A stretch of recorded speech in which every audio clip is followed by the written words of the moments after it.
Hello साथियों, मैं नवीन कुमार स्वागत करता हूं आपके अपने चैनल पर डे एजुकेशन पर। आज हम मैथ में एक नया और स्पेशल चैप्टर पढ़ने जा रहे हैं। ऐसा समझो इस चैप्टर से हर एक चैप्टर की नींव है, जिस चैप्टर का नाम है परसेंटेज। परसेंटेज मतलब प्रतिशतता। प्रतिशतता एक ऐसा चैप्टर है जो हर एक एग्जाम में, मतलब हर एक एग्जाम नहीं, हर एक चैप्टर से रिलेटेड है, क्योंकि हर एक चैप्टर में इसका यूज है। तो चलते हैं, देखते हैं क्या है परसेंटेज। बिल्कुल बेसिक से शुरू करेंगे और एडवांस तक जाएंगे। तो बात करते हैं प्रतिशत।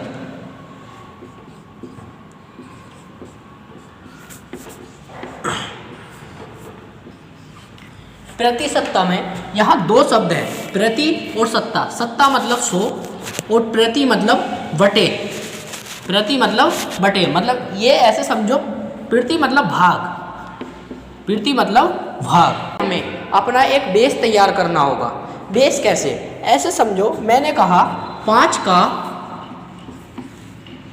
3% कितना होगा, कितना होगा। तो इसे निकालने के लिए हम क्या करेंगे? तो चलिए शुरुआत करते हैं। 5 का की जगह आपको पता होगा बोर्ड मास के अकॉर्डिंग गुणा 3, और इस प्रतिशत के चिन्ह को हटाएंगे तो बटे 100, बटे 100। तो यहाँ कितना हो जाएगा? 5 से काटेंगे, 5 दूनी 10, यानी 3/20 इसका राइट आंसर हो जाएगा। 3/20 इसका राइट आंसर हो जाएगा। अगर मैं आपको बात करूँ कि 100 का 10% कितना होगा, तो फिर से वही काम करना है। 100 का की जगह गुणा, 10 की जगह 10, और प्रतिशत को बदलेंगे तो भाग देंगे 100 से। अगर प्रतिशत हटाना है तो 100 से भाग देनी है, और प्रतिशत लगाना है तो क्या करना है? हमें 100 से गुणा करनी है। तो यहाँ करेंगे 100 से 100 खत्म, तो कितना आ गया? 10, यानी कि 100 का 10% कितना हो जाएगा? 10। चलिए अब इससे थोड़ा सा आगे चलते हैं।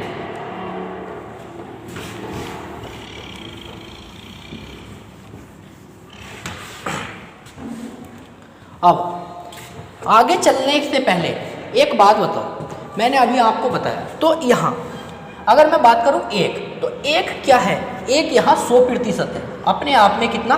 100%। वैसे ही 1/2, 1/2 क्या हो जाएगा? 50%। ये सारी चीज़ याद करनी है और नोट करनी है, क्योंकि इनसे सवाल बहुत आसान हो जाएंगे। अब आगे 1/3 का क्या मतलब हो जाएगा? 33 सही 1/3। इन चीज़ों को ध्यान से याद करें। और आगे 1/4 मतलब 25%, 1/5 मतलब 20%, 1/6 मतलब 16 सही 2/3%, 1/7 मतलब 14 सही 2/7%, और 1/8 बराबर 12 सही 1/2%, 1/9 बराबर 11 सही 1/9%, और 1/10 बराबर 10%।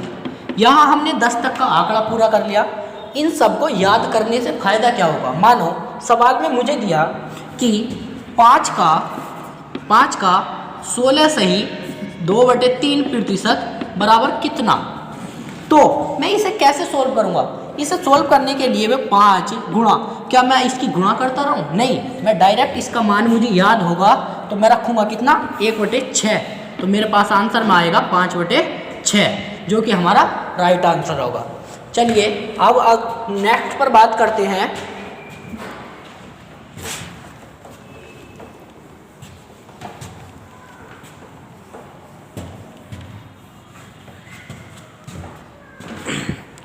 नेक्स्ट पर बात करते हैं 1/11। 1/11 का मतलब है 9 सही 1/11%, और 1/12 का मतलब है 8 सही 3%। 1/13 इसका मतलब है 7 सही 9/13%।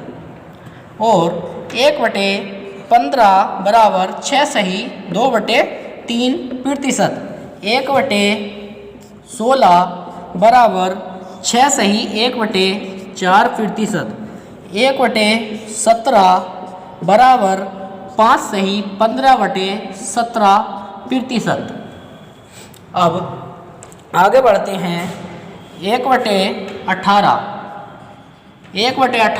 5 सही 5/9% और 1/19 बराबर 5 सही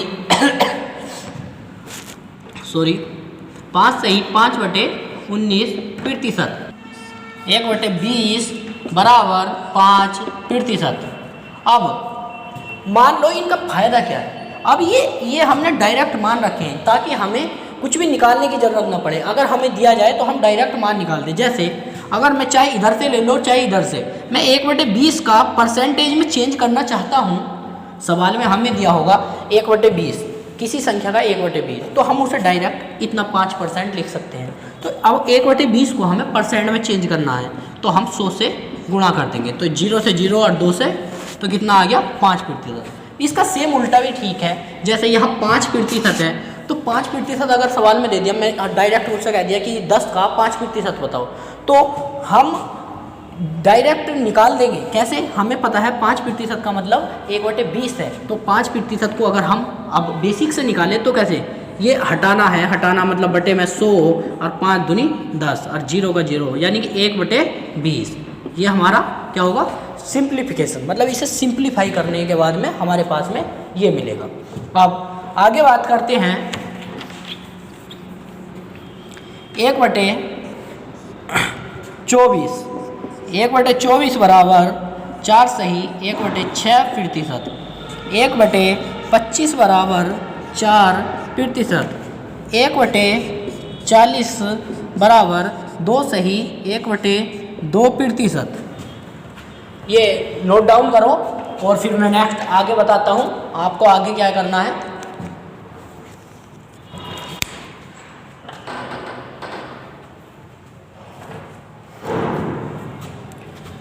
नोट कर लिया होगा, आगे चलते हैं।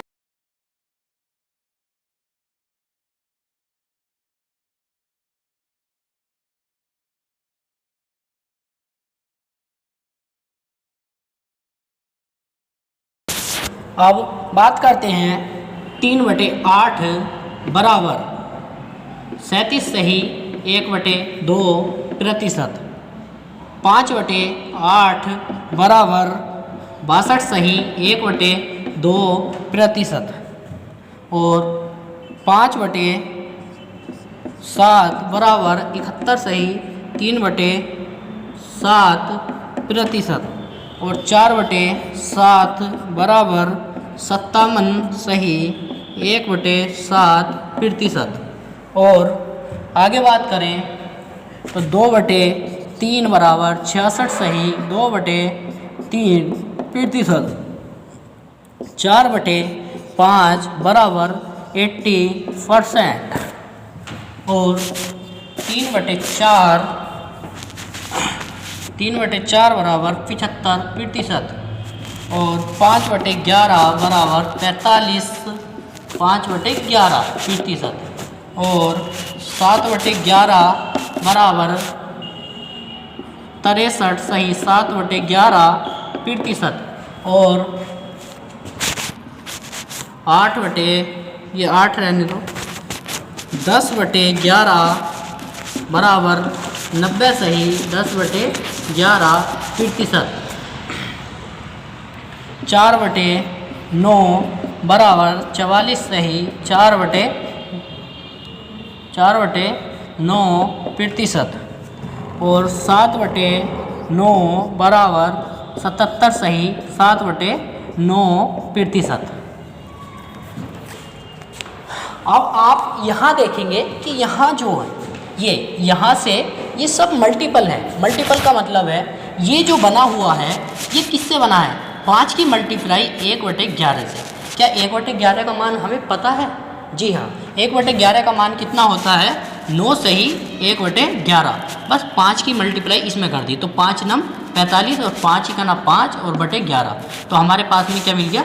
ये 45 सही 5/11। वैसे ही ये 7/11 की 7 से गुणा हो गई और 10/11 की 10 से गुणा हो गई। वैसे ही ये है, यहाँ भी क्या है? 4 इंटू 1/9 है। तो 1/9 का मान हमें पता है। 1/9 इनका मान आपने नोट करा होगा, उसमें कितना है? 11 सही 1/9। तो 4 की मल्टीप्लाई करेंगे, 11 चौक 44, 44 सही 4/9। तो ये सब इसी से बने और इससे भी हम बड़ी बड़ी परसेंटेज बना सकते हैं। तो जल्दी से जल्दी फटाफट इसे नोट करें।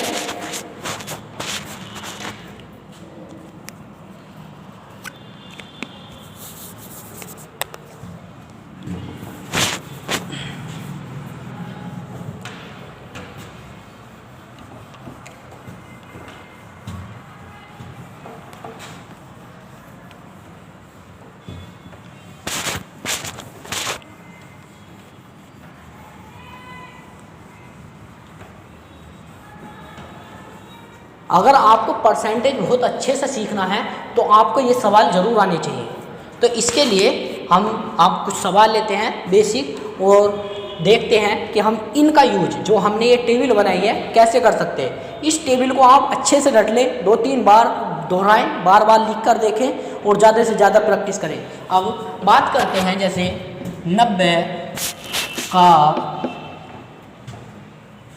का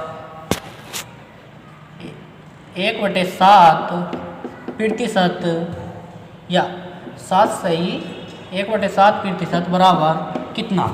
अब हमारे पास में सवाल है 90 का 7 सही 1/7 प्रतिशत कितना होगा। अब आप इसका मान ढूंढने लग जाओगे तो अगर इसे सोल्व भी करोगे तो बहुत टाइम लग जाएगा। हमें ऐसा नहीं करना है। ये किसका मान है? 1/14 का।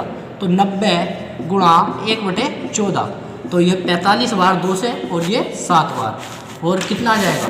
45/7। तो फिर काट भी सकते, 7 × 42 और 7 × 28, 6.4 आंसर। अब नेक्स्ट बात करते हैं, अगले सवाल पर चलते हैं। 5/11 को मुझे प्रतिशत में बदल के दिखाओ। प्रतिशत में क्या होगा 5/11? बताओ जल्दी। यहाँ 2 तरीके हैं। एक तो क्या, 5 × 1/11 लिखो और सोल्व करो। मैंने अभी बताया था कैसे। 1/11 का मान कितना है? 9 सही 1/11 और 5, तो कितना हो जाएगा? 5 नम 45 और 5/11 प्रतिशत, इतना हो जाएगा। चलो नेक्स्ट सवाल देखते हैं। 8/9 का मान बताओ प्रतिशत में। प्रतिशत में निकालो जल्दी। ये भी सिंपल है। कैसे? 8 कॉमन यहाँ आ जाएगा 1/9 और 1/9 को लिख सकते हैं हम 11 सही 1/9 प्रतिशत। तो 8 की मल्टीप्लाई कर देंगे, 11 88 और 8/9 प्रतिशत।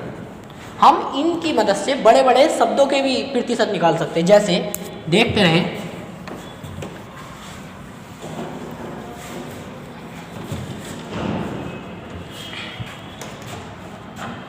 7/12 का मान, 7/12 का मान कितना होगा?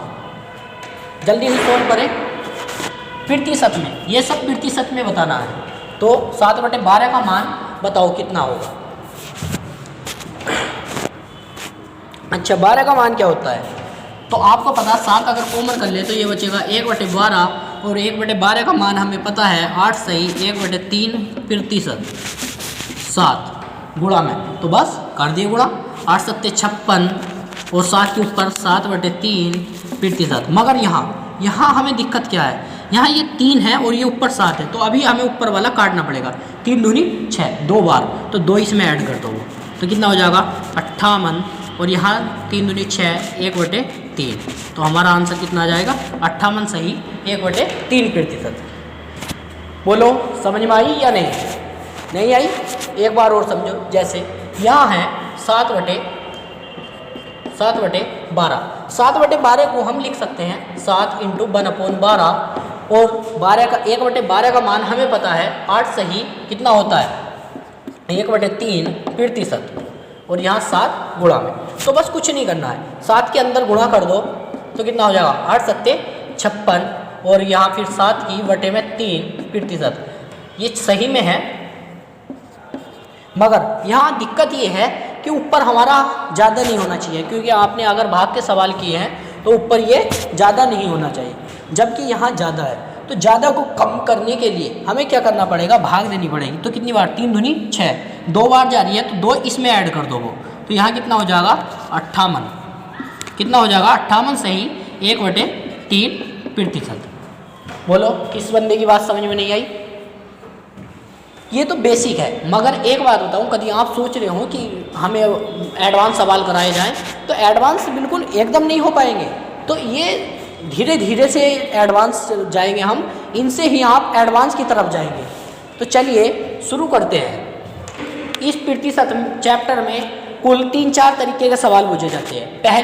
पहले तो चुनाव के ऊपर, चुनाव मतलब दो उम्मीदवार खड़े हुए हैं, एक उम्मीदवार को 60% वोट मिले हैं, दूसरे उम्मीदवार को शेष के 30% वोट मिले हैं और बाकी सब अनवैध हैं, या अवैध है।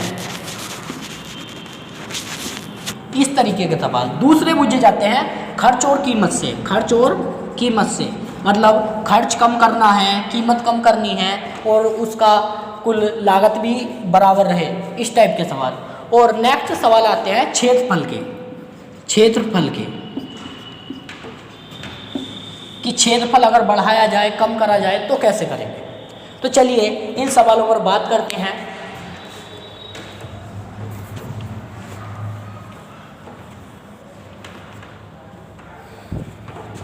इन सवालों को करने के लिए पहले आपको एक सूत्र याद करना पड़ेगा।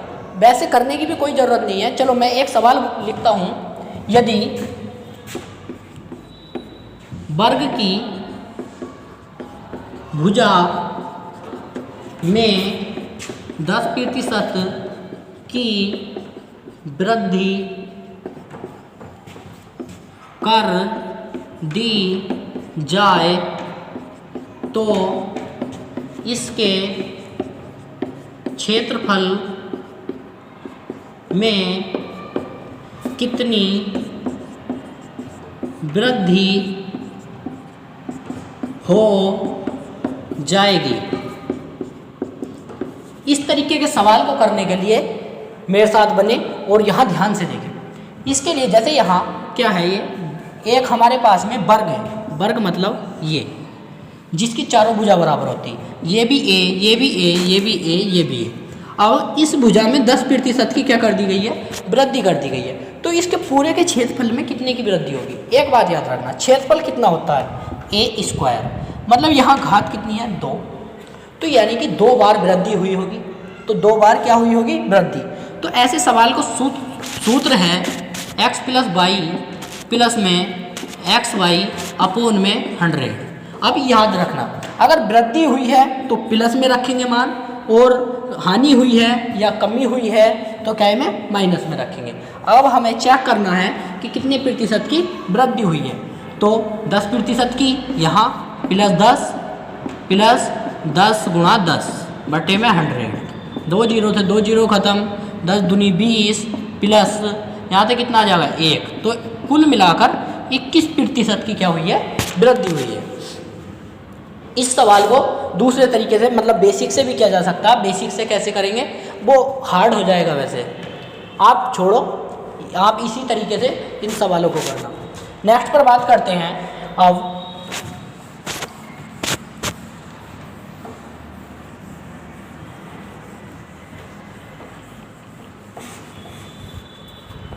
एक सवाल, यदि वृत्त यदि एक वर्ग की भुजा 10 सेंटीमीटर है और इसकी भुजा में 25% की वृद्धि करें तो क्षेत्रफल नया क्षेत्रफल क्या होगा जल्दी से इस सवाल को करें, बिल्कुल पिछले जैसा है, बस थोड़ा सा अंतर है, तो करने की कोशिश करें। देखिए क्या करा जा रहा है, 20% की वृद्धि, 20 का नाम है 25% की वृद्धि, तो 25 + 25 और प्लस में 25 × 25 बटे 100। अब 25 चौका 100, यहाँ कितना आ जाएगा 50 प्लस में 25 बटे 4, तो 4 पंजे 20, 4 छंग 24, यानी कि 56 सही 1/4। इतने प्रतिशत की क्या हो जाएगी, वृद्धि हो जाएगी। तो जब इतने प्रतिशत की वृद्धि होगी तो अब क्या हो जाएगा, हमारा पहले क्षेत्रफल क्या था, तो पहले क्षेत्रफल पहला कितना था 10 × 10, क्योंकि क्षेत्रफल का फॉर्मूला ये है, तो पहले था 100। अब नया क्षेत्रफल को हमने a मान लिया, कैपिटल A, तो अब क्या हो जाएगा, इस 100 का अब यहाँ देखो कितने की वृद्धि हुई, 56 की। जब 56 की वृद्धि हुई है, पहले मान लो 100 होगा, अब 56% की वृद्धि होगी, तो अब कितना हो गया ये 156 सही 1/4%। बात समझ में आई या नहीं? इतने प्रतिशत की क्या हो गई है, वृद्धि। तो सॉल्व करेंगे, कितना हो जाएगा 15 चौका 60, 600 और 4 छंग 24, 624, 625 बटे 4%, यानी कि यहाँ आ जाएगा 625 बटे में 400, 2 जीरो से 2 जीरो खत्म, 4 से काटेंगे 4 ही करें 4, यहाँ 2, 4 पंजे 20, 4 छंग 24, 4 छंग 24 और 1 आया 4 दूनी 8। ये हमारे पास में इतना आ गया है 156.2। मतलब अब कुल क्षेत्रफल, वो नया क्षेत्रफल बोल रहा था हमसे, तो इतना सेंटीमीटर स्क्वायर, 156 सेंटीमीटर स्क्वायर। यहाँ देखने वाली बात ये है कि हम इसे डायरेक्ट नहीं कर सकते थे, बिल्कुल कर सकते थे। आंसर में अगर हमें दिया होता, अब ध्यान से देखो, हमारा इसका कुल क्षेत्रफल कितना 100 ही तो है, और परसेंटेज में भी हमने 100 ही माना, क्योंकि पहले किसी भी चीज़ का क्षेत्रफल जो होगा वो कितना होगा 100 रहा होगा। अब बढ़ा कितना है 56, तो क्या हम इसे 156 सही 1/4%, मतलब इस प्रतिशत को छोड़कर हम सेंटीमीटर स्क्वायर भी तो लिख सकते हैं। क्यों? क्योंकि क्षेत्रफल जो है वो 100 सेंटीमीटर स्क्वायर आया है पहला, और हमने परसेंटेज भी कितनी मानी है 100 मानी है। तो इसलिए हमने वृद्धि कितनी की करी है, ये 56 सही 1/4 की। तो टोटल नया क्षेत्रफल जो हो जाएगा वो कितना हो जाएगा 156 सही 1/4 वो सेंटीमीटर स्क्वायर। आशा है आपको ये सवाल समझ में आए होंगे। कल हम इसके नेक्स्ट और एडवांस लेवल के सवाल लेकर आएंगे। हमारी वीडियो देखने के लिए धन्यवाद। इस वीडियो को ज़्यादा से ज़्यादा लोगों तक शेयर करें और हमारे चैनल को सब्सक्राइब करें, ताकि आने वाली वीडियो का नोटिफिकेशन आपको मिले और आप इस वीडियो का लाभ उठा सकें। ये वीडियो बाकी सभी एग्ज़ाम के लिए है, जैसे SSC, CGL, MTS या CHSL जैसे एग्ज़ाम के लिए। धन्यवाद।